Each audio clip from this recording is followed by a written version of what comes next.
बच्चे हैं वो आजकल मोबाइल के युग में हैं, तो उनको स्पोर्ट्स या फिजिकल एक्सरसाइज से वो थोड़ा सा इधर उधर कटे रहते हैं मोबाइल पे ज़्यादा। आजकल के बच्चों को तो मोबाइल न देखने के लिए कभी कभी गार्जियन डांट भी देते हैं, और जो थोड़े गुस्सैल प्रवृत्ति के अभिभावक हैं वो जो है पीट भी देते हैं।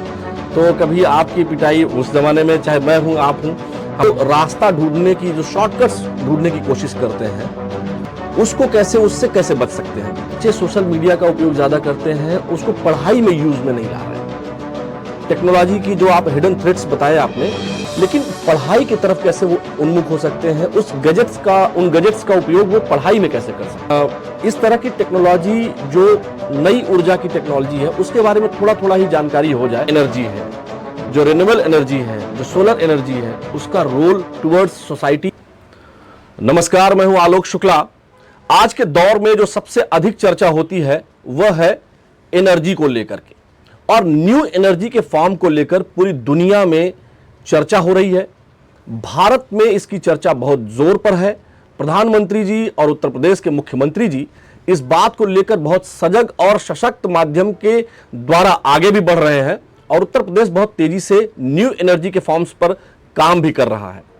इन्हीं सब चीजों से सरोकार रखने वाले एक ऐसे पीसीएस अधिकारी हमारे साथ हैं जो बहुत तेजी के साथ इन सभी चीजों को आगे बढ़ा रहे हैं। जी हां, हमारे साथ पंकज सिंह जी मौजूद हैं, जो इस वक्त उत्तर प्रदेश नवीन एवं नवीकरणीय ऊर्जा के सचिव हैं, साथ ही मुख्य कार्यकारी अधिकारी हैं, जो एनर्जी को, चाहे वो सोलर की बात हो, चाहे न्यू एनर्जी के बायोगैस की बात हो, या इन सभी जो चीजों को लेकर जो चर्चा हो रही है, उसके जो कार्यकारी अधिकारी हैं जिनके द्वारा ये सब कुछ इंप्लीमेंटेशन होना है, वो हमारे साथ मौजूद है। तो सबसे पहले पंकज जी, आपका बहुत बहुत स्वागत है।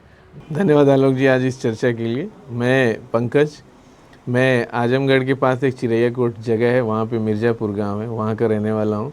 बचपन हम सभी का सामान्य बच्चों की तरीके से ग्रामीण अंचल में ही बीता, वहीं स्कूलिंग हुई। उसके बाद मैं वाराणसी यूपी कॉलेज में पढ़ा, और यूपी कॉलेज के बाद मैंने इंजीनियरिंग इलाहाबाद से किया, और वहाँ से मैंने बीटेक एमटेक करने के बाद फिर सिविल सर्विसेज की तैयारी की, और पीसीएस एग्जाम ईयर 2013 में मैं बतौर डिप्टी कलेक्टर चयनित हुआ। और उसके बाद मेरी पहली पोस्टिंग अयोध्या में हुई, और अयोध्या में बतौर डिप्टी कलेक्टर मैं रहा। उसके बाद मेरी पोस्टिंग कुछ दिनों के लिए अम्बेडकर नगर थी, वहाँ भी मैं एसडीएम रहा। फिर मैं बाराबंकी आ गया, जिसकी चर्चा आपने किया। बाराबंकी में काफ़ी कुछ काम सरकार के जो दायित्व हैं उनका निर्वहन हम लोगों ने बखूबी किया।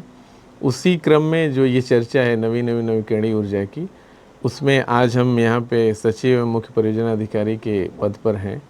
इससे पहले मैं बाराबंकी के बाद एडिशनल कमिश्नर नगर निगम लखनऊ रहा, फिर एडीएम सुल्तानपुर रहा, और अभी वर्तमान की तैनाती में मैं यहाँ हूँ। मैं आलोक जी बताना चाहूँगा कि ग्रामीण अंचल में अवसर कम है, लेकिन यह है कि उन कम अवसरों में भी आज और पहले भी बच्चों ने पढ़ाई के माध्यम से ही आगे बढ़ने की ललक रखी है और आगे बढ़े हैं। हर ग्रामीण अंचल से तमाम ऐसे लोग हैं जो पढ़े लिखे आगे बढ़े, और देश के बड़े से बड़े पदों पर आज वो हैं, और न केवल अपने व्यवहारिक जीवन में बल्कि प्रशासनिक पदों पर भी। और जिन पदों पर वो हैं, सरकार की जो प्रतिबद्धता है उनको आगे बढ़ा रहे हैं।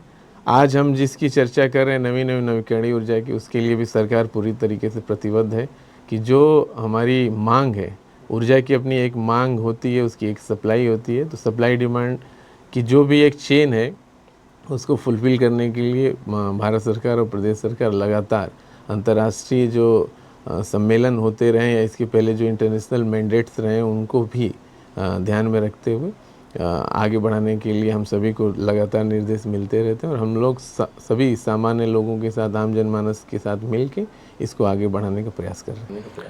अच्छा, जब आपकी पढ़ाई, बचपन कैसा था आपका, मैं ये जानना चाह रहा हूँ, क्योंकि जो छोटे बच्चे हैं वो आजकल मोबाइल के युग में हैं, तो उनको स्पोर्ट्स या फिजिकल एक्सरसाइज से वो थोड़ा सा इधर उधर कटे रहते हैं, मोबाइल पे ज़्यादा समय व्यतीत करते हैं। आलोक जी, आपका प्रश्न बहुत जेन्युइन है। अगर ये कहा जाए कि हम लोग कक्षा 10 तक यानी 10th क्लास तक हम लोगों ने मोबाइल फ़ोन्स नहीं देखे थे, या हम लोगों ने लैंडलाइन फ़ोन, वो भी हम लोगों ने 9वीं 10वीं क्लास में लैंडलाइन फ़ोन यूज करना शुरू किया था। तो आज के बच्चों को यकीन नहीं होगा। हम लोग टेलीफ़ोन और मोबाइल्स हम लोग पोस्टर्स में देखते थे, मैगज़ीन्स में देखते, जो स्कूल में कभी मैगज़ीन्स या न्यूज़पेपर में होता था। तो पिछले 20 साल 25 साल में बहुत तेज़ी से जो आईटी संचार का युग हो गया, ये बहुत तेज़ी से बदलाव आया है। और उसी का एक नुकसान ये है कि जो हाल फिलहाल के बच्चे हैं वो इन गैजेट्स में ज़्यादा इन्वॉल्व हो जा रहे हैं। अच्छा, अब आजकल के बच्चों को तो मोबाइल न देखने के लिए कभी कभी गार्जियन डांट भी देते हैं, और जो थोड़े गुस्सैल प्रवृत्ति के अभिभावक हैं वो जो है पीट भी देते हैं। तो कभी आपकी पिटाई उस ज़माने में, चाहे मैं हूँ आप हूँ, हम लोग जो है कबड्डी खेलते रहे हों या क्रिकेट खेलने निकल जाते रहे हों, तो कभी समय से घर ना आने पे पिताजी ने मतलब पिटाई वगैरह की? देखिए आलोक जी, एकदम सही है। मेरा संयुक्त परिवार रहा है। मेरे पिताजी, मैं जब कक्षा 5वीं में था तभी एक्सपायर हो गए। तो हमारे जो पिता तुल्य हमारे गार्जियन थे, चाचा लोग और बड़े बाबूजी, वो लोग इस बात का ख्याल रखते थे। और हर परिवार में ये होता था कि आप एक निर्धारित समय तक ही बाहर खेलने के लिए रह सकते हैं, उसके बाद आपको वापस आना है। और ये बताते हुए आज आश्चर्य होगा, या जो लोग सुनेंगे, हम लोग जो साथ वाले तो जानते होंगे कि हम लोगों ने लालटेन से, यानी जो केरोसिन ऑयल है, हम लोगों ने उसके दिए से भी पढ़ाई की है अपने बचपने में। लेकिन आज हम इस चेयर से कहेंगे तो बहुत लोगों को यकीन नहीं होगा। लेकिन गवर्नमेंट ने समय के साथ इस बात को सुनिश्चित किया है कि उस तरीके की परिस्थितियाँ आज को न हो और ऊर्जा की सप्लाई बनी रहे। इसके लिए नवीकरणीय ऊर्जा में जितने भी विकल्प हो सकते हैं, चाहे सोलर का विकल्प हो, चाहे बायोगैस का विकल्प हो, चाहे ग्रीन हाइड्रोजन का विकल्प हो, फ्लोटिंग सोलर का विकल्प हो, कैनल टॉप का विकल्प हो, या इस तरीके की जो चीज़ें हो सकती हैं वो सारी उपलब्ध कराने का प्रयास किया। उसके आज के बच्चे इतने सुविधा संपन्न हैं, सब कुछ है, लेकिन फिर भी कहीं ना कहीं वो जो रास्ता ढूंढने की, जो शॉर्टकट्स ढूंढने की कोशिश करते हैं, उससे कैसे बच सकते हैं वो? बहुत लॉजिकल और जेन्युइन प्रश्न आपने उठाया कि जो बच्चे हैं वो शॉर्टकट ढूंढते हैं, या उनको अब परिश्रम में उतना मन नहीं लगता। तो मैं आपके इस कार्यक्रम के माध्यम से बताना चाहूँगा कि तमाम हम लोगों के साथ के भी लोग रहे, या हमसे पहले भी हम लोगों ने देखे हैं, जिनके अनुभव हमने देखे कि शॉर्टकट्स वो कभी भी काम आता नहीं। आपको परिश्रम करना ही पड़ेगा, देर सवेर। जैसे हमारी जो स्टडी की एज है कि भाई हम 20-22 साल तक, जब बच्चा 5 साल का होता है और 25 साल तक उसको पढ़ाई का समय दिया जाता है, इस समय अधिक से अधिक आपको पढ़ाई करनी चाहिए। अधिक से अधिक आपको परिश्रम करके, चाहे खेल कूद हो या चीज़ों को समझने का प्रयास करना चाहिए। क्योंकि 25 के बाद फिर आपकी वर्किंग एज हो जाती है। उस समय आपको न केवल स्वयं के लिए, अपने परिवार के लिए, बल्कि समाज के लिए भी जो दायित्व हैं, चाहे वो नौकरी के माध्यम से, चाहे व्यवसाय के माध्यम से, या रिसर्च एंड डेवलपमेंट के माध्यम से, आपको करने चाहिए। लेकिन इधर थोड़ा इस बात को लेकर चिंता सामाजिक परिदृश्य में है कि बच्चे जो हैं परिश्रम कम करना चाहते हैं, शॉर्टकट। वो उसका कारण टेक्नोलॉजी है। टेक्नोलॉजी ने चीज़ों को आसान कर दी है, लेकिन टेक्नोलॉजी के अपने दुरुपयोग हैं। तो एक बड़ा डिस्कशन या चर्चा सामाजिक स्तर पर इस बात का होना चाहिए कि हम टेक्नोलॉजी का कितना प्रयोग करें, कैसे करें, और टेक्नोलॉजी के जो हिडन वो हैं, थ्रेट्स हैं, उनसे कैसे बचें। बच्चे सोशल मीडिया का उपयोग ज़्यादा करते हैं, उसको पढ़ाई में यूज़ में नहीं ला रहे हैं। टेक्नोलॉजी की जो आप हिडन थ्रेट्स बताए आपने, लेकिन पढ़ाई की तरफ कैसे वो उन्मुख हो सकते हैं? उन गैजेट्स का उपयोग वो पढ़ाई में कैसे कर सकते हैं? देखिए आलोक जी, मैं आपके माध्यम से बताना चाहूँगा कि निश्चित तौर पर पहले ऊर्जा जो की उपलब्धता थी उस पर प्रश्न चिन्ह थे, हम लोगों ने अपने बचपने में देखा है। लेकिन सरकार की लगातार जो प्रतिबद्धता है, ये प्रयास है कि हर घर को और हर क्षेत्र को ऊर्जा के लगातार संचार से जोड़ा जाए। इसी क्रम में भारत सरकार ने और उत्तर प्रदेश सरकार ने कुछ पॉलिसीज लागू की है, जिसमें हर घर सोलर योजना का प्रावधान किया गया है। ऊर्जा की उपलब्धता के साथ साथ ऊर्जा मुफ्त मिले, या इतने चीपर रेट में मिले कि हर आदमी उसका उपयोग कर सके।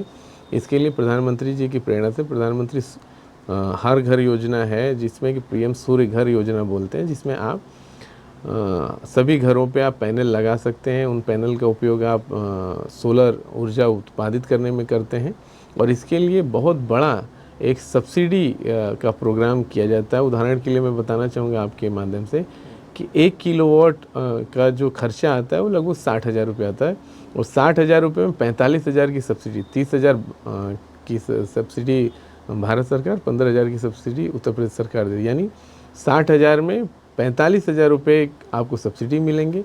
दूसरा ये है कि जो इसका एक डेडिकेटेड पोर्टल है, नेशनल पोर्टल फॉर पीएम सूर्य घर, उस पर भी हमने बैंकों को भारत सरकार और उत्तर प्रदेश सरकार की प्रेरणा से जोड़ा गया है, जिसमें कि जन समर्थ पोर्टल कहते हैं। यानी आप, अगर आपके पास रुपया नहीं भी है, पैसे नहीं भी हैं, तो आप सीधे 1 किलोवाट, 2 किलोवाट, 3 किलोवाट तक आप जन समर्थ पोर्टल से लोनिंग होती है, और उसमें 7% की फिक्स ब्याज दर है। यानी अगर हम ये रेवेन्यू मॉडल समझें तो 300 यूनिट तक हर घर को एक तरीके से मुफ्त बिजली मिलेगी, और इसके लिए लगातार प्रयास किया जा रहा है कि हर घर पे हम इसको पहुंचाएं।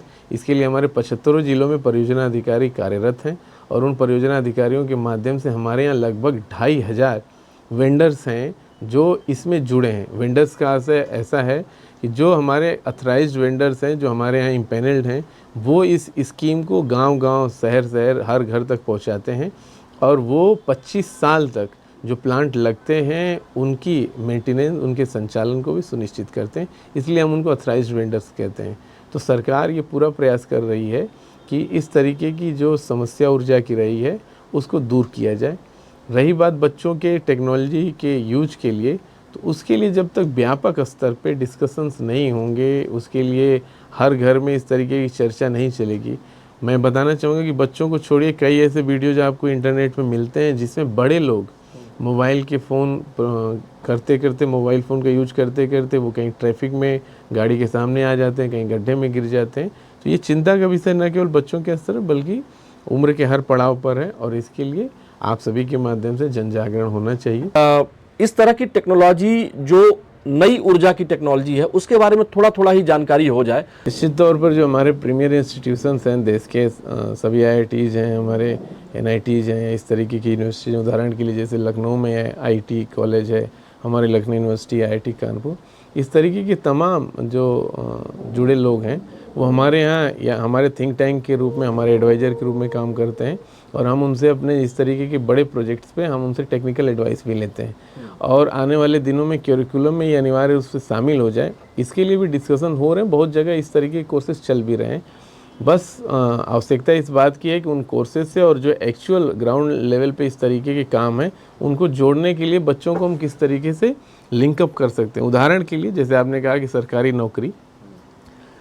नौकरी में एक सिक्योरिटी है। इस बात के लिए जो सामान्य परिवार के बच्चे हैं वो ज़्यादातर सरकारी नौकरी को प्रीफर करते हैं, लेकिन यहीं पे आपको मैं बताना चाहूँगा कि हमारे PM सूर्य घर योजना में जो हमारे 2,500 वेंडर्स काम कर रहे हैं, उनमें कुछ ऐसे वेंडर्स भी हैं जो हर माह 1 करोड़ से ज़्यादा रुपया बचत करते हैं।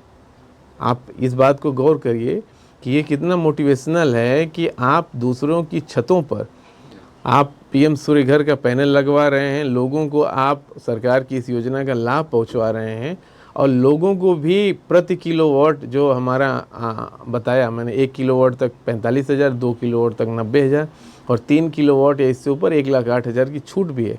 यानी जो एंड यूजर है वो भी लाभ पा रहा है, और जो इसमें इन्वेस्टर है, हमारा इम्पैनल वेंडर है, वो अगर एक निर्धारित संख्या से ऊपर कर रहा है तो वो लगभग 1 करोड़ से ज़्यादा रुपए, कई ऐसे डेवलपर हैं जिनको मैं आपसे बाद में आपके बच्चों को भी उनके बीच भेजूंगा कि बच्चे उनसे रूबरू हों, उनको पता चले कि ये दिखने में बहुत छोटा काम है लेकिन कितना सराहनीय और कितना मोटिवेशनल काम है, कि इसमें बिजनेस अपॉर्चुनिटी भी बहुत बड़ी है। तो मैं आपके माध्यम से चाहूँगा कि लोग इसमें अधिक से अधिक जुड़ें, और इन योजनाओं में चाहे जिस स्तर पे, चाहे कंज्यूमर के स्तर पे, चाहे एम्प्लॉय के स्तर पे, चाहे डेवलपर के स्तर पे, चाहे इन्वेस्टर के स्तर पे, वो इसमें साथ आएँ। ग्रामीण स्तर पर खेल को भी कैसे प्रोत्साहन मिले, बच्चे खेलने के प्रति भी थोड़ा उसको करियर अपॉर्चुनिटी जैसे ले या गार्जियन ले, उसको कैसे कहेंगे आप? देखिए, ये निश्चित तौर पर हमारा जो देश है, हमारा प्रदेश है, जो युवाओं का देश है, और युवाओं को खेल के लिए आगे आना चाहिए, और उनके लिए ज़रूरी है कि ग्रामीण अंचल पर या इस तरीके की जितनी भी जगह हैं जहाँ पे बच्चों की संख्या अधिक है, वहाँ पे उनको खेलने के लिए इस तरीके की स्पोर्ट्स स्टेडियम या कॉम्प्लेक्सेस बनाए जाएं। अगर तुलना की जाए तो इसमें कोई दो राय नहीं है कि जितने बच्चे हैं उनके सापेक्ष हमारे यहाँ जो संसाधन होने हैं वो सीमित हैं। लेकिन गांव-गांव स्तर पे सरकार प्रतिबद्ध है कि वो इस तरीके के स्टेडियम, आपने इधर देखेंगे हाल फिलहाल तमाम स्टेडियम बनाए जा रहे हैं, छोटे बड़े आवश्यकता अनुसार तमाम कॉम्प्लेक्सेस बनाए जा रहे हैं। और स्कूलों में भी मेरा ये कहना है कि जो स्कूल हैं, स्कूल के कैंपस में भी स्कूल के जो प्रबंधन तंत्र हैं उनको भी इस तरीके का आयोजन करना चाहिए। और शाम को सुबह में इस तरीके की व्यवस्था करनी चाहिए कि आसपास न केवल उस स्कूल में पढ़ने वाले बच्चे बल्कि आसपास पढ़ने वाले या रहने वाले बच्चे भी उस समय में यदि आएँ तो उनको खेलकूद की सुचारू व्यवस्था की जाए। क्योंकि आज भी आपने देखा होगा कि बहुत से बच्चे हैं, जब आयोजन होते हैं तो दूर दूर तक वो जाते हैं खेलने, लेकिन अगर आप उनको पूछेंगे तो उनके पास कहीं भाड़ा नहीं है, तो कहीं उनके पास रुकने का स्थान नहीं है। तो ये एक कल्चर है, अगर हम इसको डेवलप कर लेंगे कि हर ज़िलों में, हर ग्रामीण अंचल पे, और इसमें सिर्फ सरकार से उम्मीद नहीं करनी चाहिए, सरकार लगातार प्रयास कर रही है और अधिक से अधिक प्रयास कर रही है, उसके लिए सरकार की तारीफ़ होनी चाहिए, सराहना होनी चाहिए। लेकिन स्थानीय स्तर पर अन्य लोगों को भी इसमें आगे बढ़ना चाहिए और बच्चों के खेल कूद के लिए इस तरीके का माहौल और इस तरीके के संसाधन बढ़ाए जाने चाहिए। ये जो ग्रीन एनर्जी है, जो रिन्यूएबल एनर्जी है, जो सोलर एनर्जी है, उसका रोल टुवर्ड्स सोसाइटी कितना बेहतर होने वाला है, और ये हमारे प्लेनेट को सुरक्षित करने के लिए, खासकर पृथ्वी को, जिसको हम माँ कहते हैं, माता भूमि पुत्रो हम पृथिव्या, जो हमारा कॉन्सेप्ट है, वो हम दुनिया को किस तरह से एक जो पे बैक जो कहते हैं देना, की मतलब धरती माँ ने हमको पाला है और हम धरती माँ को सुरक्षित रखने के लिए बहुत कुछ कर रहे हैं, उसमें से ये भी एक है। तो उसको आप कैसे देखते हैं? देखिए, अगर आप अंतर्राष्ट्रीय जो हमारे मैंडेट्स हैं, चाहे कॉप सम्मेलन में लिए गए निर्णय हों या इस तरीके के जितने भी इंटरनेशनल मैंडेट्स हैं, उनको आप देखेंगे तो भारत एक ऐसा देश है जो समय से पहले उन मानकों को पूरा करने के लिए सदैव प्रतिबद्ध रहा है। उदाहरण के लिए 2030 तक 500 गीगावाट रिन्यूएबल एनर्जी से हमें प्रोड्यूस करके और जो हमारा कन्वेंशनल एनर्जी कंजप्शन उसको मिटिगेट करना है। आपको मैं बताऊं कि पिछले साल 2024 में प्रधानमंत्री जी की प्रेरणा से गांधीनगर में एक कार्यक्रम हुआ जिसमें प्रधानमंत्री जी ने इस बात के लिए कई राज्यों को सराहा भी कि हम 200 गीगावाट तक, यानी out of 500 country has achieved 200 gigawatt renewable energy. So मेरा ये कहना है कि जितने भी आयाम हो सकते हैं ऊर्जा की जहाँ खपत हो, जैसे घर पे आप ऊर्जा खपत करें, उसके लिए घर पे आपको रूफटॉप लगाना है, सोलर पैनल लगाना है, जिससे आप अपनी ऊर्जा, अगर आप खेती बाड़ी कर रहे हैं तो उसके लिए हमारे जो एग्जिस्टिंग पंप्स हैं, ट्यूबवेल हैं, उनको सोलराइजेशन करने की स्कीम है। जो नए पंप लगने हैं उनके लिए हमारा सोलर पंप योजना है। जो हमारी स्ट्रीट लाइट्स के प्रावधान है उसमें हमने सोलर स्ट्रीट लाइट कर दी, हमने सोलर ट्री का कंसेप्ट लाया। इसी तरीके से जो हमारी बोट्स चलती थी जिनमें डीजल यूज हुआ करते थे, उनको रिप्लेस करने के लिए लगातार इस बात के प्रयास किए जा रहे हैं कि हम सोलर बोट्स बनाएं। इसी के साथ साथ जब आप देखेंगे कि जो ग्रीन एनर्जी का एक कंसेप्ट है कि ईवी गाड़ियां, तो जो ये इलेक्ट्रिक व्हीकल्स हैं वो आने वाले दिनों में जो हमारे इस तरीके के रिन्यूएबल एनर्जी के जो कॉन्सेप्ट हैं उनके साथ लिंक होके जैसे रिचार्ज होंगी, चलेंगी, तो फाइनली क्या है कि जो हमारी इंडिविजुअल लाइफ साइकिल की चेन है उसमें जहाँ जहाँ भी रिन्यूएबल एनर्जी की गुंजाइश है, उन सभी आयामों पर, मानकों पर गवर्नमेंट ने अपनी प्रतिबद्धता जाहिर की है। और आने वाले दिनों में हम न केवल अपनी धरती माँ को बचाने के लिए या यहाँ की जो वो इकोसिस्टम है, जो इकोलॉजी, उसको बचाने के लिए हम पूरी तरीके से प्रतिबद्ध हैं। और हम इसमें आप सभी के माध्यम से, आम जनमानस के माध्यम से और सरकार के कुशल नेतृत्व में हम इसको सुनिश्चित कर लेंगे। पंकज जी, बच्चों को आप आखिर में क्या मैसेज देना चाहेंगे, और रिन्यूएबल एनर्जी के प्रति बच्चे किस तरह से आपके विभाग की और सोसाइटी की कैसे मदद कर सकते हैं?